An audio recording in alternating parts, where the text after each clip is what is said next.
Kw'izina rya Data n'irya Mwana n'irya Mutima Mweranda, amen.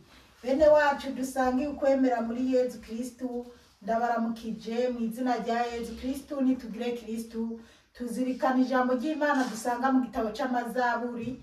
Tugeze ku izaburi yaho y'110, tuyihera ku karongo ka mbere kugera ku karongo k'indwi. Ijambo ry'umutwe riravuga ngo uwimitswe n'umukama. Ni izaburi ya Dawudi. Umukama yashikirije ijambo umukama wanje ati, niwicare iburyo bwanje gushika aho nzogirira abasi bawe indava y'ibirenge vyawe. Intahe y'ubukomezi bwawe umukama azoyiramvura ari Isiyoni, nuganze no hagati mu basi bawe. Igihugu cawe kizokwishikana ku munsi w'ubutwari bwawe, mu mwakaka w'ubweranda wagumije akaremba k'ubuto bwawe kuva mu mbanyi y'uwakwibarutse. Umukama yarabirahiye kandi ntazokwisubirako. Uzokwama uri umuhereza mwuka nka kumwe kwa Melikisedeki. Umukama ari iburyo bwawe, azosyokora abami ku munsi w'ishavu ryiwe. Acire urubanza amakungu, ayuzuzemwo imibyimba, asyokore abakuru b'ibihugu vyinshi. Ku rugendo azonywa amazi avuye mu isoko, nico gituma azoraramura umutwe. Bene wacu muri Yezu Kristu, iri ni ijambo ry'Imana. Dushima Imana, aleluya, amen. Umutwe w'ijambo uravuga ngo uwimitswe n'umukama. Tugeze ku izaburi y'110, kandi abo twatanguranye ndazi ko twayitanguranye, ndazi ko tuyigejeje kure. Akarongo ka mbere kavuga ngo ni izaburi ya Dawudi. Umukama yashikirije ijambo umukama wanje ati. Dawudi aratuyagira, aravuga ingene vyagenze ngo umukama yashikirije umukama wiwe ijambo ati. Umukama nukuvuga Mana Data yashikirije ijambo Mana Mwana. Imana yashikirije ijambo Yezu Kristu ati, niwicare iburyo bwanje. Ngo Imana Data yabwiye Yezu ngo icara mu buryo bwanje gushikaho nzogirira abasi bawe indava y'ibirenge vyawe. Ngo gushikaho Imana Data izogira abasi ba Yezu Kristu babe ikirago k'ibirenge vya Yezu Kristu. Bana b'Imana rero, iyi zaburi ya Dawudi yabayeho Yezu Kristu ataravuka. Ariko burya muribuka ko hari abo bavuga ngo Yezu ni mwene Dawudi. Rero kubera iki? Kubera Dawudi Imana yamuhishuriye ibya Yezu Kristu, kandi Dawudi niyo mpamvu Imana yari yaramutoye. Kabiri hakavuga ngo intahe y'ubukomezi bwawe umukama azoyiramvura ari Isiyoni. Ngo intahe y'ubukomezi bwa Yezu Kristu Imana izoyirambura iri ku musozi Siyoni. Mugabo ntabwo ari Siyoni ryahaja nyene yiriko irabamwo ibintu bibi. Nuganze no hagati mu basi bawe. Ngo Yezu aganza no hagati y'abasi biwe. Rero wanka Yezu, wa mwanka, wa mukunda, wumve ko ari Yezu ari hejuru ya byose byose. Umukama yabwiye umukama wanje ati rero Dawudi, amadini yose aremera Dawudi pe, amadini yose dukuyemo ya gishitani. None nyimba amadini yose yemera Dawudi, kuki atemera na Yezu Kristo ko ari umukama, nkuko Dawudi avuga ati umukama yabwiye umukama wanje? Kuki ko Dawudi yubashe Yezu ataranavuka, ataraza no mwisi? Mugabo gasanga abantu turasuzugura Yezu, ntitunavyemera. Imana dutabare cyane. Gatatu akavuga ngo igihugu cawe kizokwishikana ku munsi w'ubutwari bwawe. Ngo igihugu kiwe kizokwishikana ku munsi w'ubutwari bwa Yezu Kristo. Igihugu, abantu bose, cyane si igihugu cyawe, abantu bose cyangwa abantu bubashe Yezu Kristo, twese tuzokwishikana ku munsi ku munsi w'imperuka. Mbese mu mwakaka w'ubweranda, Yezu azoba ari mu mwakaka w'ubweranda. Ngo igihugu kiwe kizokwishikana, nukuvuga n'igihugu cya Yezu Kristo, abantu bakunda Yezu, abantu twubaha Yezu Kristo, natwe nyene tuzoba turi mu mwakaka dusa neza. Haleluya, amen. Ibyo byose Dawudi yari yarabihishuriwe. Wagumije akaremba k'ubuto bwawe. Ngo Yezu yagumije akaremba k'ubuto bwiwe kuva mu mbanyi y'uwakwibarutse. Haleluya, amen. Turahava tuvuga na Bikira Mariya, abatamwemera bace bibindi bindi. Bana b'Imana, abatemera Bikira Mariya murahomba. Bikira Mariya ni umuvyeyi atigeze akanenge, n'ubu ariko aratwambariza. Umuvyeyi yama yitwararika umwana wiwe. Abantu b'abamama, abantu basenga, bama bariko barasengera abana babo. Jewe buri munsi nguma asengera abana banje. Rero na Bikira Mariya aguma dusengera. Ego rero ngo wagumije akaremba k'ubuto bwawe. Bana b'Imana, hari abantu barogotwa bakavuga ngo Yezu yarabyaye, Yezu yarafise umugore. Bana b'Imana, icyo kiba ari ikinyoma cyambaye ubusa, kandi abantu benshi barabyemera. Noneho murabizi mwiyise abantu benshi basigaye bababwira ati genda uku, bakagenda uku. Genda murisha hajya, bakagenda bakarisha. Tora inkoni dukubite Satani n'abadayimoni, abantu bagatora inkoni. Ariko Mana, abantu bari muri iyi si, umuntu araraba akabona ati nka bose bwaricuritse.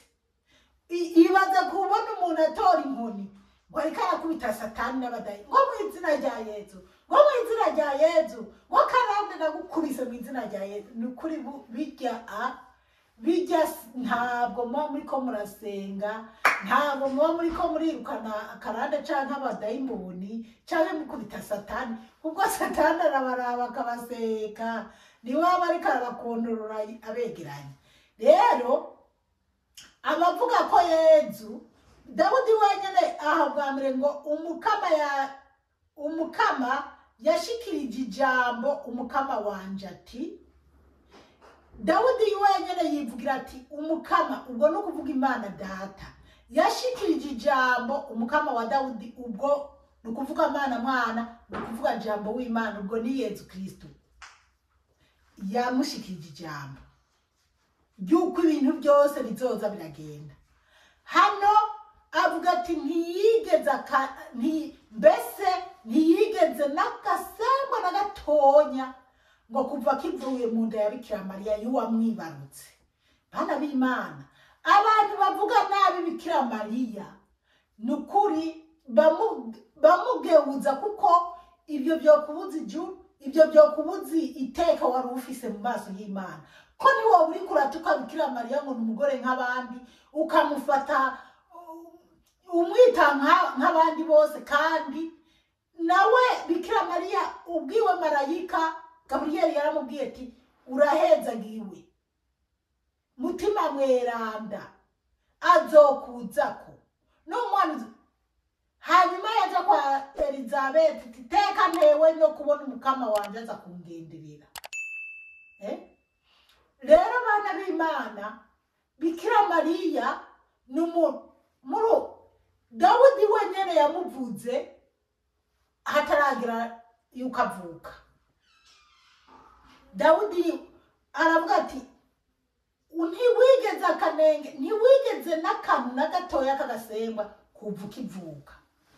Yezu ni jambo w'Imana, yihaye umubiri mu nda ya Bikira Mariya, avuka nk'abandi bose, yemera kuba mu isi kugira twigishe, arabe ko dukurugutura kugira twumve. Twigira rero nk'abadashaka kubyumva. Mugabo kimwe gusa, Yezu ni Imana. Yezu wenyene yivugiye ko uwumubonye babonye se. Yezu ni jambo w'Imana. Tutavuze ko ntituriko turavuga mutima mweranda, turi kuvuga Yezu nkuko Dawudi amuvuga. Bikira Mariya ni umuvyeyi aruta abantu bose babaye mu isi havuye Yezu Kristo gusa.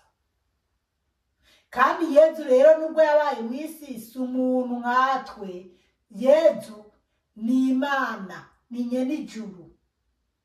Rero Bikira Mariya ni umuvyeyi wo kubahwa. Nyimba mwubahwa haba Dawudi, kuki mutubaha uwo muvyeyi? Aya majambo Dawudi avuga turayishimikiza, tukama turiko turayavuga, mana ngira nka Dawudi, nsiga amavuta nka ariko ugasanga bamwe nisabira gusigwa amavuta nka Bikira Mariya. Nuko rero Yezu abavuga ko yari ifise umugore ni kinyoma cyambaye ubusa. Abavuga ko atari n'Imana, ari ntumwa nk'izindi, Yezu si ntumwa nk'izindi.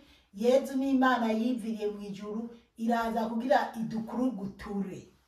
Ni nubwo bitugora kumva, ariko ukuri nuko Yezu ni Imana. Rero kane, umukama yarabirahiye kandi ntazokwisubirako. Ngo Imana yarabirahiye kandi ntizokwisubirako. Aha rero Dawudi wewe bimuryohera kuko arazi neza ko uwo mukiza, ko Yezu Kristo azoza aturutse mu muryango wiwe. Dawudi yabivuga kera Yezu ataragera kuza hano mu isi. Mugabo arazi byose, yarazi neza ko umuntu azocungura isi azozanana mu muryango wa Dawudi. Uzokwama uri umuhereza nk'uka nka kumwe kwa Melekisedeki. Dawudi akavuga ngo uzokwama uri umuhereza nk'uka, ni ukuvuga Melekisedeki ntibazi iyo yazananye, ntibazi n'ingene yagiye. Kandi harabavuga ko Yezu Kristo ashobora kuba ari we yari Melekisedeki, yuko yaba yari Melekisedeki kiriya gihe. Hanyuma akagerageza gushira abantu ku murongo, nyuma bikomeye kandi akongera akagaruka. Ubwo rero ariko ibyo siko ndabivuze, ibyo turiko turasoma biba ari byo twizera. Dawudi ati uzokwama uri umusaseredoti nka kumwe kwa Melekisedeki. Yezu rero azokwama. Rero yavuze ati reka tuje kuri 5. Umukama ari buryo bwawe, azosyokora abami ku munsi w'ishavugiwe. Ngo umukama ari mu buryo bwawe. None nyimba Yezu na n'Imana bari kumwe, uwo wundi bopendekeza mwumva ko azova mu isaka akagira irindi jambo ninde? Umukama Yezu na n'Imana baricaranye, bari kumwe, na mutima wabo n'umwe. Rero ngo uzosyokora abami ku munsi w'ishavugiwe. 6, acire urubanza amakungu ayuzuzemwo imibyimba. Reka tuje kuri iki, azosyokora abami ku munsi w'ishavu ryiwe. Bana b'Imana, ku munsi w'ishavu ry'Imana, ku munsi w'imperuka, ku munsi bitazaba bigikunda ko umuntu asubira inyuma ngo ahindure ibyo yagize nabi abigire neza. Abami, muzi ingene abami babayeho, muzi ingene ubushize twarabonye ijambo rivuga ngo n'umutima wawe wose n'ubwenge bwawe bwose n'ububasha bwawe bwose. Abami bafise ububasha bwo gukiza no kwica, ariko ijambo ry'Imana ritubwira ati ukunda mugenzi wawe nk'uko wikunda. Umwami, umutegetsi, umwamikazi, umuperezida, minisitiri, mbese umucamanza n'abaganga, mbese abo bantu bahawe iryo teka bagomba kugira gute?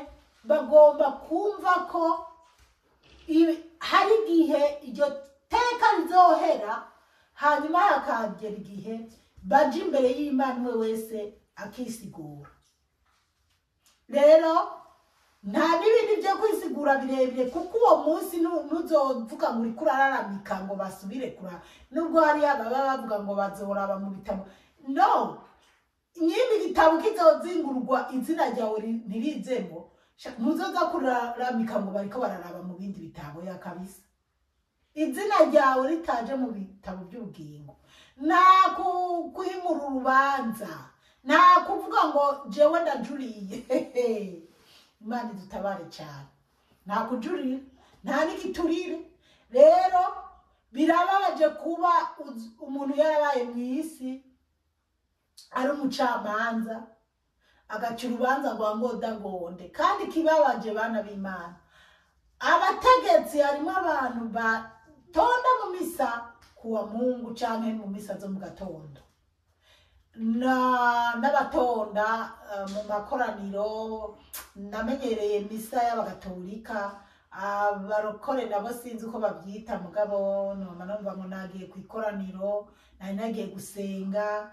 Abavenisi ku isabato, abayisilamu kwijuma, nyimba ari kwijuma, ibyo byose wari umuyisilamu wama wagiye kwijuma, wari umusabato wama wagiye kuwa gatandatu gusenga, uri umuntu wari uzi Imana, mugabo ukaba wari umucamanza ugaca urubanza rwa gondagondi ubizi neza mu gitabo cy'amategeko twarabisomye ryari.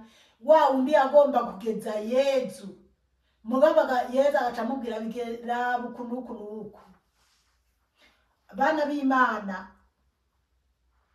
byoba byiza umuntu nubwo woba warize amashuri ameze gute, nyimba ufise icyubahiro icyo ari cyo cyose, kibyaza umusaruro mu kubaha Imana.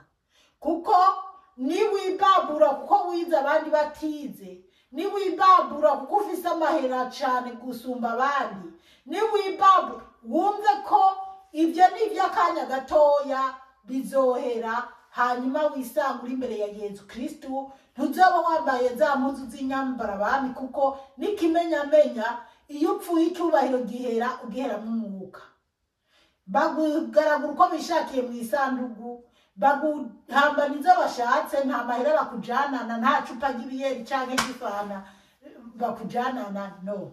Rero ni byiza ko umuntu yo kwitunganya akamenya ati ndakora ibinkwiye bimeze neza, bitotuma nzogira iherezo ribi. Ese urazi kuba wari umwami, kuba wari umuperezida, kuba wari misitanteri canke nyiragasozi, kuba wari umuntu mukuru w'ikampani canke mukuru w'urusengero canke wari umuntu w'icyubahiro mu isi, ukaba wabyifashemo neza, hanyuma ukarangiza n'ubundi wininaharira kwa Ibrahimu wibereye mu bwami bw'ijuru, wibereye ku Mana. Haranira nyimba ubona ufise icyubahiro kiza hamwe isi, haranira ko icyo cyubahiro kiduza imbere y'Imana, kikaduga gutyo ukazoza kwisanga uri mu byiza bisumba ibyo wabaye mu isi. Haleluya, amen. Niko bimeze, abari mu byiza hano mu isi bakavyitwaramo neza, bazorangiriza mu byiza byo mu ijuru imyaka itazohera. Haleluya, amen. Gatandatu, icare acire urubanza amakungu ayuzuzemwo imibyimba, asyokore abakuru b'ibihugu byinshi, asyokore abakuru b'ibihugu byinshi. Ikintu burya naje kugisigurana na gatandatu. Indwi, ku rugendo azonywa amazi avuye mu isoko, nico gituma azoraramura umutwe. Ku rugendo Dawudi aravuga ngo ku rugendo azonywa amazi avuye mu isoko, nico gituma nukuvuga mu rugendo rwa Yezu. Ku rugendo Dawudi yabivuga kera Yezu ataraza mu isi, ariko yarazi ingene bizogenda. Rero Yezu amaze kuja mu isi, kwa kundi yavuze ngo ntiyigeze yandavura kuva akiva mu nda y'uwamwibarutse. Ninda yamwibarutse yagumye ari nda, mbese niyicyubahiro. Rero Yezu ngaha mu isi ntiyigeze yiyandavuza. Yezu yari uwo kugenda haciye hose akora ibyiza, agirira neza, ariko barabibara. Ariko Yezu n'igitangaza pe. Ibaze nyimba twebwe dukanurira amaso iby'isi bikatujana mu bintu bibabaza Imana. Yezu Kristu, ibaze nawe uravye umunezero uri mu isi.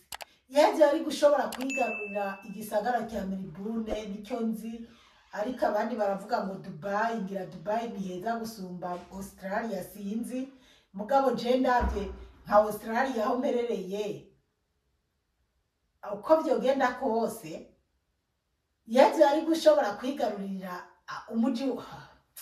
Ariko Mana yo mwijuru, Yezu yari gushobora, Yezu yaragaba isi n'ijuru byose byari byiwe.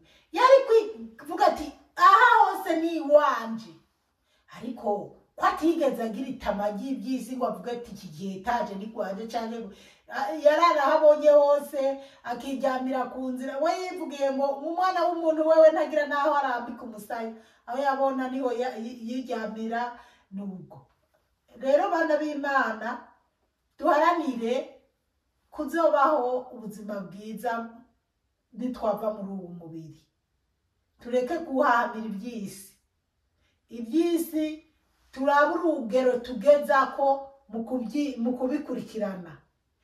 Mukama niyo kugirira ubuntu ukabironka, wibuke icyo Mukama ashaka, kahandi urakunda mugenzi wawe nk'uko wikunda wewe nyene. Aho hose tuzoba turiko turicira impera y'ubwami bw'ijuru, tuzobaho mu munezero. Umukama Imana bahezagire cyane. Mwarahezagiwe n'Imana. Ku izina rya Data n'irya Mwana n'irya Mutima Mweranda, amen. Turagusenga Yezu, turakuminaza.